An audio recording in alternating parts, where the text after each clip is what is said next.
Salut à tous et bienvenue dans le French Podcast. Je suis Charline et comme toujours, je suis accompagnée d'Emmanuel. Aujourd'hui, on va parler d'un sujet qui touche presque tous les apprenants de français. Pourquoi la majorité échoue à bien apprendre le français? Et surtout, comment éviter de tomber dans les mêmes pièges? Salut Charline, salut à tous. Franchement, c'est un sujet qui me tient à cœur parce que, j'ai moi-même galéré avec le français au lycée. Je me souviens, on passait des heures à faire des listes de vocabulaire, à apprendre la grammaire par cœur et à faire des exercices répétitifs. Et au final, j'avais l'impression de stagner. C'était frustrant, vraiment. Mais oui, c'est exactement ça. On nous vend souvent l'idée que pour bien apprendre une langue, il faut absolument maîtriser la grammaire, faire des listes interminables de mots et répéter les mêmes exercices encore et encore. Mais, soyons honnêtes, qui a vraiment progressé comme ça, sur le long terme? Ouais. Et puis, il y a tous ces mythes qui persistent. Genre, il faut tout comprendre avant de parler, ou il faut éviter de faire des erreurs à tout prix. Mais en vrai, ça bloque plus qu'autre chose. Je me souviens, au lycée, j'osais même pas ouvrir la bouche en classe de peur de me tromper. Résultat, 0 progrès à l'oral. C'est fou comme ces méthodes classiques restent ancrées, alors qu'on sait qu'elles ne fonctionnent pas vraiment. Mais alors, c'est quoi la vraie méthode? On va en parler tout de suite. Alors, Emmanuel, si on oublie un peu la grammaire et les listes, c'est quoi la vraie méthode selon toi? Pour moi, c'est simple. Il faut apprendre comme un natif, c'est-à-dire s'immerger dans la langue, l'écouter, la répéter, la pratiquer tous les jours. C'est comme ça qu'on apprend sa langue maternelle, non? Exactement. Et il y a plein de façons de s'immerger, même si on n'habite pas en France. Par exemple, regarder des séries françaises, écouter des podcasts, faire du shadowing. Tu sais, cette technique où tu répètes ce que tu entends, presque en temps réel? Oui, le shadowing, c'est top. Et puis, rien ne vaut une vraie conversation avec un natif. Même si c'est juste 5 minutes par jour, ça change tout. Je me souviens d'un pote qui a progressé à une vitesse folle, juste en discutant tous les jours avec un collègue français pendant la pause café. Ça me fait penser à l'histoire d'un de nos auditeurs, Thomas. Il nous a écrit il y a quelques mois pour dire qu'il stagnait depuis des années avec les méthodes classiques. Il a décidé de changer complètement d'approche. Il a commencé à regarder des films français sans sous-titres, à parler avec des natifs sur des applis et à faire du shadowing tous les matins. Résultat, en 6 mois, il comprenait enfin les conversations naturelles et il osait parler sans stress. Comme quoi, changer de méthode, ça peut tout débloquer. C'est clair. Et franchement, c'est beaucoup plus motivant de voir qu'on progresse vraiment, plutôt que de rester bloqué sur des règles de grammaire qu'on n'utilise jamais à l'oral. Bon, on va rentrer dans le concret maintenant. Emmanuel, si tu devais donner 3 astuces pour maximiser son apprentissage du français chaque jour, ce serait quoi? Alors, première astuce, intégrer le français dans sa routine quotidienne, même si c'est juste 10 minutes. Deuxième, ne pas avoir peur de faire des erreurs, parce que c'est comme ça qu'on apprend. Et troisième, varier les supports, genre podcast, vidéo, conversation, pour ne pas se lasser et toucher à tout. Oui, et j'ajouterais, attention à la surmémorisation. Apprendre des listes de vocabulaire par cœur, ça peut donner l'impression de travailler, mais si on n'utilise pas ces mots, on les oublie vite. Il vaut mieux apprendre en contexte, en situation réelle.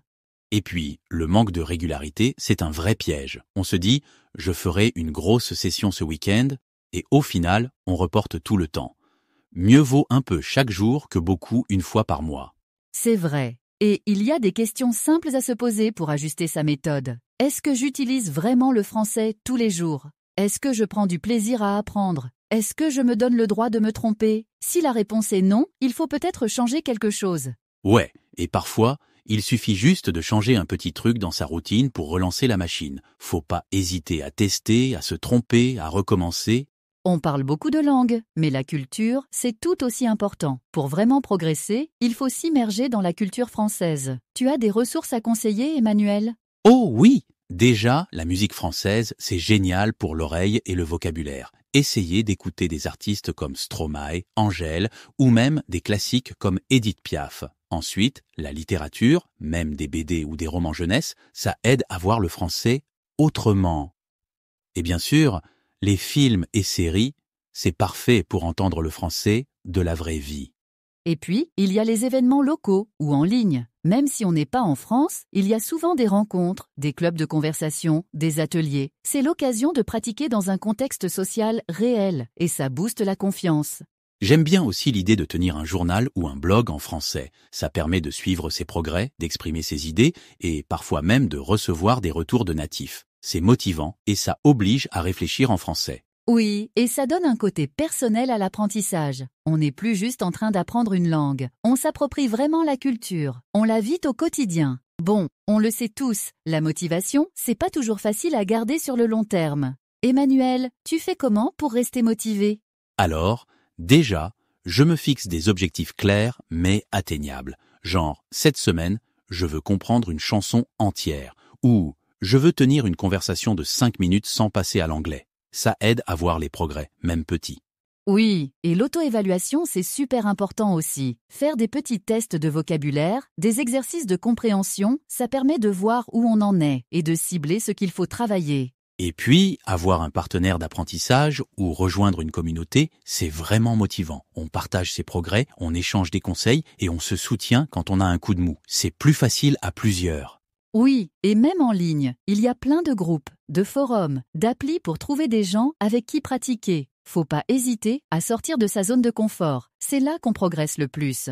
Pour finir, on voulait vous donner quelques idées pour intégrer le français dans votre quotidien, sans que ça devienne une corvée. Par exemple, le matin, pendant le petit déjeuner, écoutez un podcast ou une chanson française. Ça met dans l'ambiance dès le réveil. Oui, et essayez de participer à des échanges linguistiques, en ligne ou en personne, au moins une fois par semaine. Même si c'est juste pour discuter de la météo, ça fait une vraie différence sur l'aisance à l'oral. Et pourquoi pas créer une playlist de films, de livres, de vidéos en français et piocher dedans régulièrement. Plus on varie les supports, plus on enrichit son vocabulaire et sa compréhension de la culture. En fait, le secret, c'est d'intégrer le français dans sa vie, un peu tous les jours, sans pression. Et surtout, de prendre du plaisir à apprendre. C'est comme ça qu'on progresse vraiment. Bon, on arrive à la fin de cet épisode du French Podcast. Merci à tous de nous avoir écoutés. Et surtout, n'oubliez pas, il n'y a pas de méthode miracle, mais il y a une méthode qui vous correspond. Testez, amusez-vous et partagez-nous vos progrès. Merci Charline, merci à tous. On se retrouve très vite pour un nouvel épisode. D'ici là, continuez à pratiquer et surtout, gardez la motivation. À bientôt. À bientôt Emmanuel, à bientôt tout le monde. Écoute la deuxième partie de Podcast français. Alors, j'ai quelque chose de super cool pour toi aujourd'hui. Emmanuel, on va parler d'un truc qui me trotte dans la tête depuis un moment. Tu sais, ce fameux mythe sur la façon d'apprendre le français. Genre, tout le monde fait de la grammaire, des listes de vocabulaire, des conjugaisons. Et, franchement, ça marche pas. Hein? Enfin, je veux dire, j'ai vu tellement de gens, même des amis à moi, qui galèrent après des années à l'école. Ils savent réciter des verbes, mais dès qu'il faut parler, c'est le blocage total. Tu vois ce que je veux dire? Ah mais carrément, c'est le grand classique. On nous a tous dit genre, apprends tes verbes, fais tes exercices de grammaire, et au final, tu te retrouves à stagner. J'ai un pote, il a fait 5 ans de français à l'école, et il ose même pas commander un café à Paris. C'est fou. Et tu sais, c'est souvent la peur de faire des erreurs qui bloque tout. On veut être parfait. Alors, on n'ose pas parler. Moi, je l'ai vu aussi chez des amis étrangers. Ils sont paralysés par la peur de se tromper. Mais oui, c'est exactement ça. Je me souviens, quand j'étais en Italie, j'avais trop peur de parler italien parce que je voulais pas avoir l'air bête. Résultat, je progressais pas du tout. C'est pareil pour le français, en fait. On se met une pression de dingue, alors qu'en vrai, c'est normal de se tromper. Et puis, franchement, qui a envie de passer ses soirées à apprendre des listes de mots par cœur? Personne, franchement. Et c'est là qu'on se plante tous, à croire que c'est la seule façon. Mais bon, on va voir qu'il y a une autre méthode, beaucoup plus fun et efficace. Tu vas voir. Ouais. Alors, Emmanuel, dis-moi, c'est quoi la vraie méthode? Parce que là, je sens que tu vas me sortir un truc qui change tout, non? Ouais, alors, écoute, c'est super simple en fait. Faut arrêter de se prendre la tête avec la grammaire au début. Ce qui marche vraiment, c'est l'immersion, la répétition et surtout le contexte. Genre, tu te plonges dans la langue, tu écoutes, tu regardes, tu répètes. Tu comprends d'abord à l'oreille. C'est comme ça que les enfants apprennent, tu vois? Et puis, faut que ce soit régulier et surtout, faut que tu prennes du plaisir. J'ai un pote espagnol, il a appris le français juste en matant des séries françaises, tous les soirs. Il comprenait rien au début, mais à force, il a capté les expressions, les intonations, tout ça. C'est ouf! Mais attends, tu veux dire qu'il n'a pas ouvert un seul bouquin de grammaire? Juste des séries? Exactement, et il s'est mis à parler super naturellement sans se poser 1000 questions. L'écoute active, c'est la clé. Tu peux utiliser YouTube, des podcasts, des films ou même juste discuter avec des amis francophones. Plus tu t'exposes, plus tu progresses, c'est mathématique. Et puis, tu t'amuses, donc tu restes motivé. Ouais, je vois. En fait, faut arrêter de vouloir tout contrôler et juste vivre la langue, quoi. Bon, alors, concrètement, comment on fait pour intégrer le français dans sa vie de tous les jours? Parce que, moi, je sais que si j'ai pas un plan, je laisse tomber au bout de 2 jours. Ouais, c'est clair. Faut des astuces simples. Déjà, tu peux changer la langue de ton téléphone en français, ça paraît bête, mais tu vois des mots tous les jours. Ensuite, parle à voix haute, même tout seul, genre tu décris ce que tu fais, je prépare un café, je vais au boulot, tu vois?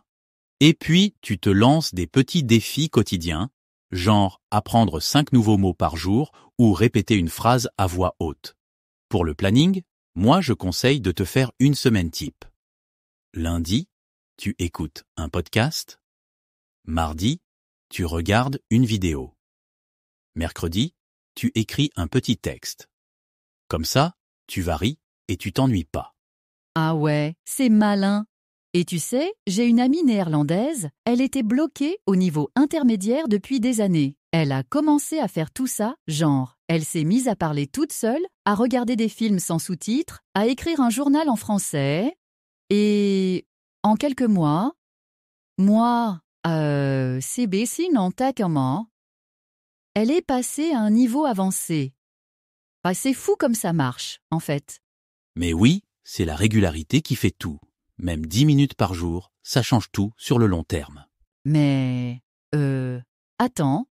On sait tous que c'est pas toujours facile de rester motivé, hein? Genre, il y a la peur de l'échec, le manque de temps, tout ça. Comment tu fais pour pas lâcher l'affaire? Ouais, c'est vrai, c'est le plus dur. Déjà, faut identifier ce qui te bloque.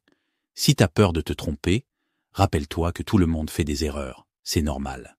Si t'as pas le temps, fixe-toi des objectifs réalistes, genre 5 minutes par jour, c'est déjà bien.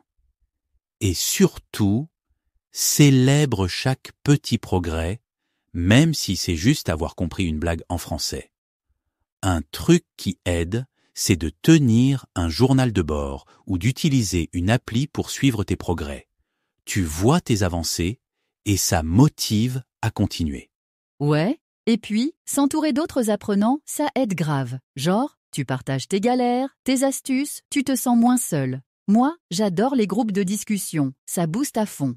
Totalement, la communauté, c'est super important. Tu te motives les uns les autres, tu échanges, tu progresses ensemble. C'est beaucoup plus fun que d'apprendre tout seul dans son coin.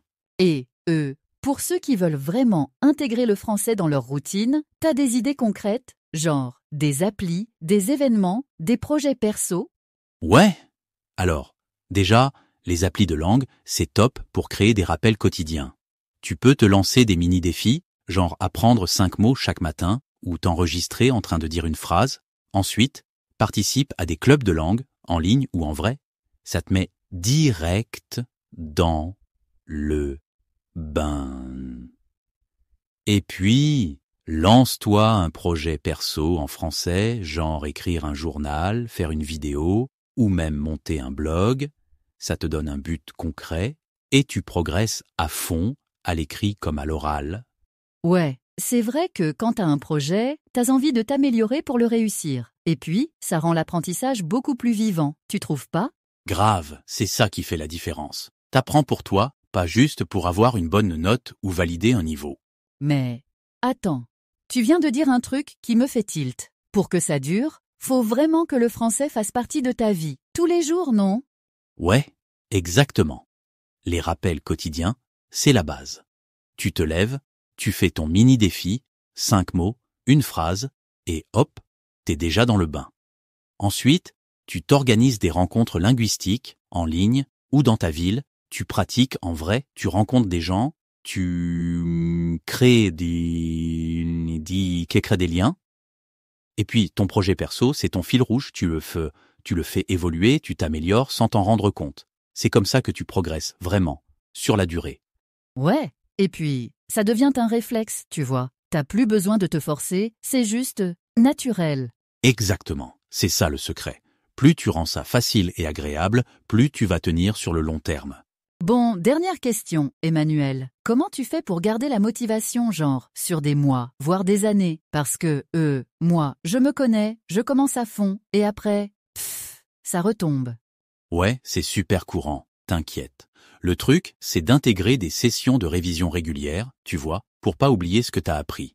Ensuite, trouve-toi un partenaire d'apprentissage ou rejoins un groupe de discussion, comme ça tu partages tes progrès, tu échanges des conseils et tu restes motivé. Et surtout, célèbre chaque étape, même les petites victoires.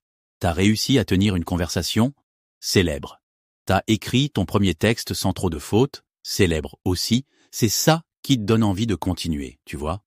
Ouais, t'as raison. Faut pas attendre d'être parfait pour se féliciter. Bon, je crois que j'ai tout ce qu'il me faut pour m'y remettre là. Ah bah, c'est le but. Et puis, on est là pour s'entraider, hein? On se retrouve dans le prochain épisode du French Podcast. Grave, avec plaisir. Merci Emmanuel, et merci à tous ceux qui nous ont écoutés. À très vite sur le French Podcast.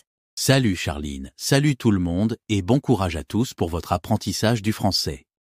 Écoute la troisième partie de Podcast Français. Bonjour et bienvenue pour cette exploration. Aujourd'hui, on plonge dans l'apprentissage du français, spécifiquement comme langue seconde. Oui, bonjour. On a sous la main des sources assez variées. D'un côté, une présentation d'un outil connu, Babel, et de l'autre, une recherche universitaire assez pointue. C'est ça, une recherche qui s'intéresse aux erreurs que font souvent les apprenants anglophones ici au Québec, et aussi à une méthode pour les aider à corriger, un code. Notre objectif, c'est un peu de décortiquer tout ça, de voir quels sont les défis pour l'écrit et quelles pistes existent pour aider. Alors, on commence ? Allons-y.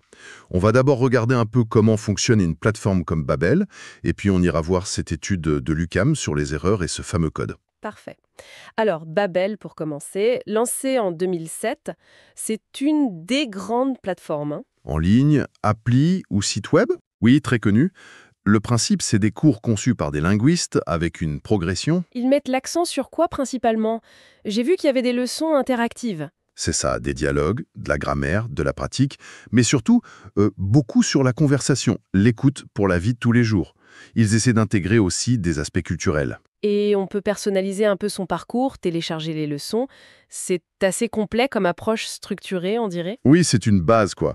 Mais voilà, même avec un bon outil, apprendre une langue, surtout à l'écrit, ça reste un défi. Et c'est là que la recherche de l'UQAM est intéressante. Elle parle de fossilisation des erreurs, c'est ça? Qu'est-ce que ça veut dire exactement, ce terme? Mais ça veut dire que certaines erreurs, elles s'installent. Elles deviennent presque automatiques pour l'apprenant, même après des années d'apprentissage. C'est un peu comme si elles étaient gravées. Ah oui, je vois. Et ça touche particulièrement les élèves anglophones au Québec, d'après l'étude. En immersion ou en français de base? Oui, l'étude se concentre sur eux. Ils observent que ces élèves font des erreurs de grammaire ou de vocabulaire de façon très persistante, parfois même plus que des francophones du même âge scolaire, sur certains points, et ils semblent plafonner. Ça doit être décourageant, oui. La recherche donne des exemples concrets? Oui, des choses assez classiques finalement. La confusion entre tu et vous, par exemple, ou dire je vas pour je vais. Ah oui! Et les accords, le genre des noms, masculin, féminin, toujours compliqué ça? Exactement. Le placement des adverbes aussi, comme juste, le fameux « je juste écoute » au lieu de « j'écoute juste ». Ou oublier le pas dans la négation. D'accord. Des erreurs qu'on entend souvent, c'est vrai. Alors, face à ça, la recherche propose quoi en TED? Ce fameux code de correction. Voilà. Ils ont testé l'efficacité d'un code spécifique, le code Préfontaine-Fortier. L'idée, c'est pas de corriger directement l'erreur pour l'élève. Non. Alors comment ça fonctionne? L'enseignant utilise des codes dans la marge, par exemple ACC pour un problème d'accord, STR pour un souci de structure de phrase, LEX pour le vocabulaire. Il indique le type d'erreur et où elle se trouve en gros. Ah, d'accord, pour que l'élève cherche lui-même la correction. Ça vise l'autonomie, en fait. C'est tout à fait ça. Le but est de guider la réflexion de l'élève vers l'autocorrection. Intéressant comme accroche. Et alors, est-ce que ça a marché? Est-ce que les élèves qui ont utilisé ce code ont fait moins d'erreurs après? Alors là, les résultats sont, disons, nuancés. L'étude a comparé des groupes d'élèves du secondaire et, sur le plan purement statistique, les notes à un test de correction n'étaient pas significativement meilleures juste grâce au code. Ah bon? Donc ça n'a pas eu d'effet direct sur la performance mesurable comme ça? Pas de façon flagrante dans ce test-là, non. Mais, et c'est là que ça devient très intéressant, ils ont aussi fait une analyse qualitative. Ils ont demandé aux élèves de penser à voix haute pendant qu'ils corrigeaient. Ah oui, pour comprendre comment ils réfléchissaient. Exactement. Et là, ils ont vu une différence. Les élèves qui utilisaient le COB, le groupe AC, ils engageaient plus souvent des processus de réflexion de plus haut niveau. De plus haut niveau. C'est-à-dire? Selon une échelle connue, la taxonomie de Bloom, ils faisaient plus d'analyse de l'erreur, ils essayaient de comprendre pourquoi c'était faux, et ils faisaient de l'évaluation. Ils jugeaient quelle correction était la meilleure. Et les autres? Ceux sans le code? Le groupe SC, il restait plus souvent au niveau de base, se souvenir d'une règle, connaissance, ou juste comprendre le sens, compréhension. Le score qui mesure cette profondeur de réflexion était globalement plus élevé pour le groupe avec le code. Donc, si je résume, le code n'améliore pas forcément les notes tout de suite dans ce contexte précis, mais il pousse à réfléchir plus en profondeur sur la langue, sur ses propres erreurs. C'est une très bonne interprétation, oui. Le code semble stimuler une meilleure analyse linguistique. Bien sûr, l'étude souligne que ça dépend aussi beaucoup du niveau de grammaire de départ de l'élève, de sa compréhension du texte. Oui, logique. D'ailleurs, les élèves eux-mêmes ont dit que le code pourrait être plus simple ou mieux expliqué, surtout pour les débutants. D'accord. Donc on a d'un côté des outils comme Babel qui donnent une structure, et de l'autre ces erreurs persistantes et des techniques comme les codes qui essaient de développer la réflexion, même si l'effet immédiat n'est pas garanti. C'est un bon résumé.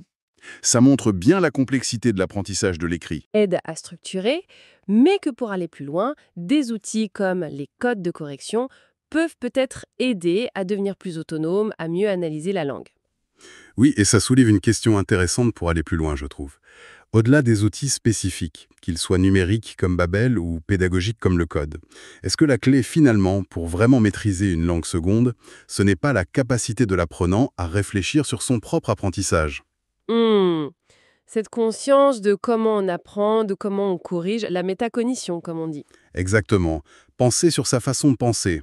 Est-ce que développer ça, ce n'est pas ça le plus déterminant au bout du compte? C'est une piste de réflexion pour tout le monde, je crois.